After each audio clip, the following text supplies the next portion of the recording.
Olá, você está no canal Os Federais do Ensino, Papo de Trânsito, e o papo de hoje sobre a infração 51.1692, dirigir sob o efeito de substâncias.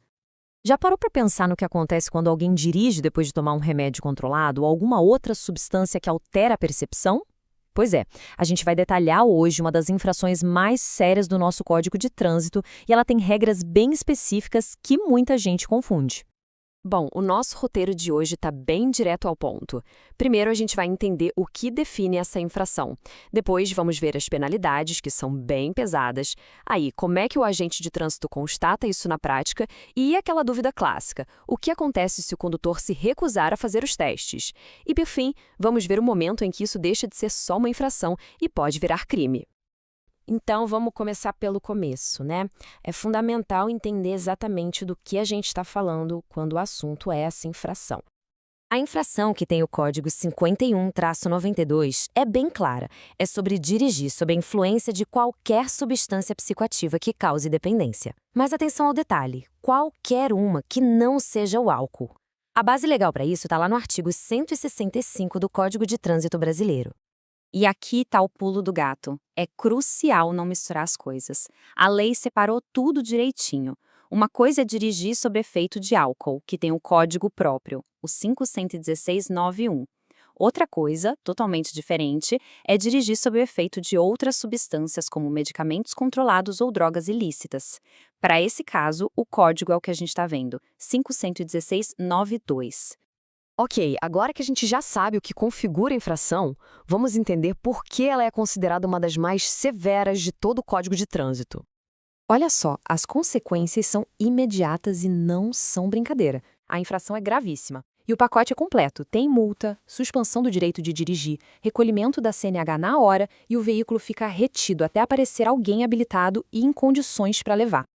E se a gente for falar de dinheiro, a coisa fica ainda mais séria. A multa não tem o valor padrão de uma gravíssima, não. Ela vem com um fator multiplicador de 10 vezes. É isso mesmo, o valor é multiplicado por 10, o que dá uma bela pancada no bolso.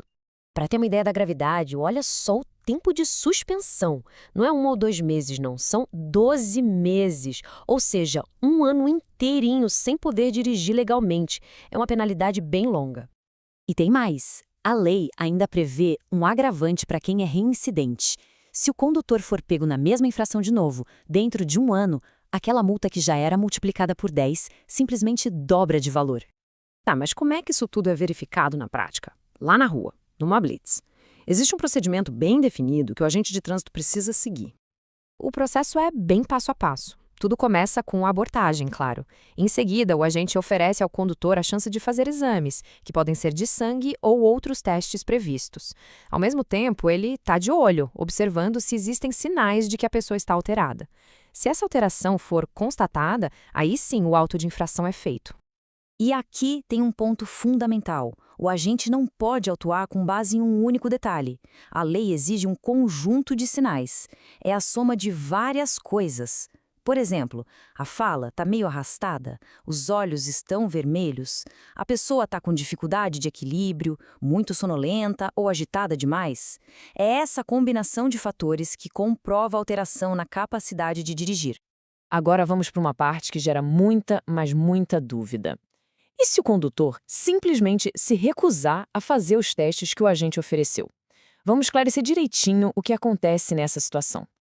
A recusa pode levar a 2 caminhos diferentes. Se o condutor se recusa e, ao mesmo tempo, o agente observa 2 ou mais sinais de alteração, ele vai ser autuado pela infração completa do artigo 165, que é a 51692. Agora, se ele se recusa, mas não apresenta sinal nenhum de alteração, ou só um sinal bem isolado, a infração é outra, é a do artigo 165A, que é específica para a recusa.